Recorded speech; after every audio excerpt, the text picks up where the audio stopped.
I'm 17 years old, and it's Friday night in the South in America. And on a Friday night in the South, what happens is basically a religion. It's called American football. And I am where I'm supposed to be. I am on the 50-yard line, and it's going down. I'm with hundreds of people surrounding me.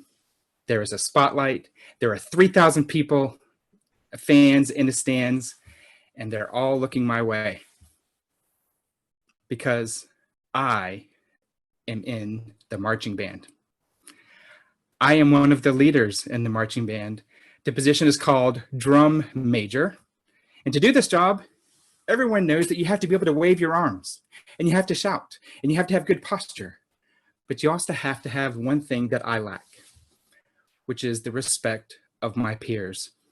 Because this job requires discipline and the kind of leadership where you're going to have to occasionally discipline your peers, which is difficult because I have a long history of being a class clown. It's a role that was decided for me when I was younger, and then I leaned into it, and then it became my identity.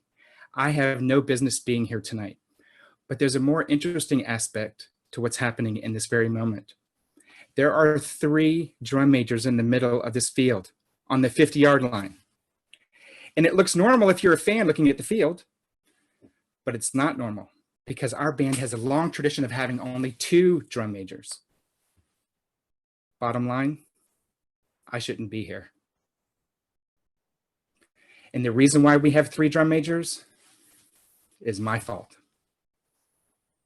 About 3 months ago, I decided I was going to try to shed my class clown-ness. I had a friend named Cheryl. She went to a different high school, and she was a drum major at another high school and incredibly successful.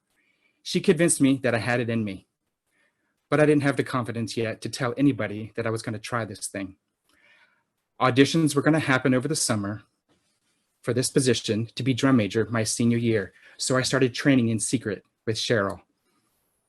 And I trained 3 days a week for several hours a day to learn how to do all the things you have to do to be a drum major. All the waving and the timing and the posture and the yelling.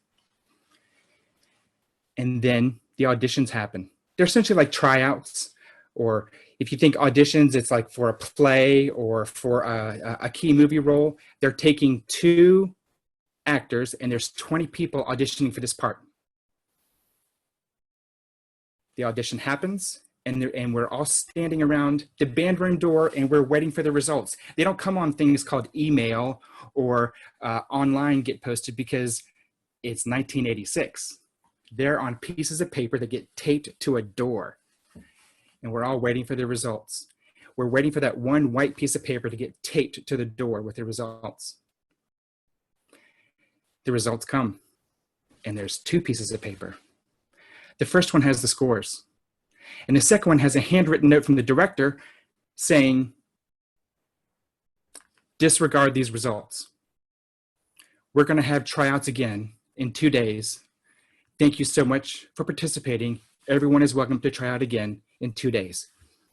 And then I look at the first page, and I look at the results. I finished first.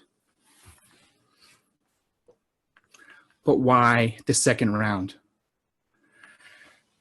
We don't find out the answer to the second round tryouts, so I fill in the blanks and I make up my own why. I decide that the class clown had no business finishing first, and the director did what he could do because he's the director and he's in charge, and this is not a democracy. And he moved the goalposts back. He changed the rules. And he concluded, I think, that it was a fluke. 2 days later, tryouts happen again. 2 days later, we wait for 1 page to get taped to the door. And the results are the same. I finished first, twice. Not a fluke. But then he changes the rules again. At the bottom of the piece of paper, he writes, congratulations to Kyle, LaTanya, and Richard. He adds a 3rd position to this role that has always had a tradition of having only 2 drum majors. He adds a 3rd one and doesn't tell us why, but I conclude, I fill in the blanks, that the reason is because we can't have the class clown as one of our 2 leaders on the field. So we're bringing in a backup. And lucky for me, the backup was my absolute best friend in the world, Richard Kidd.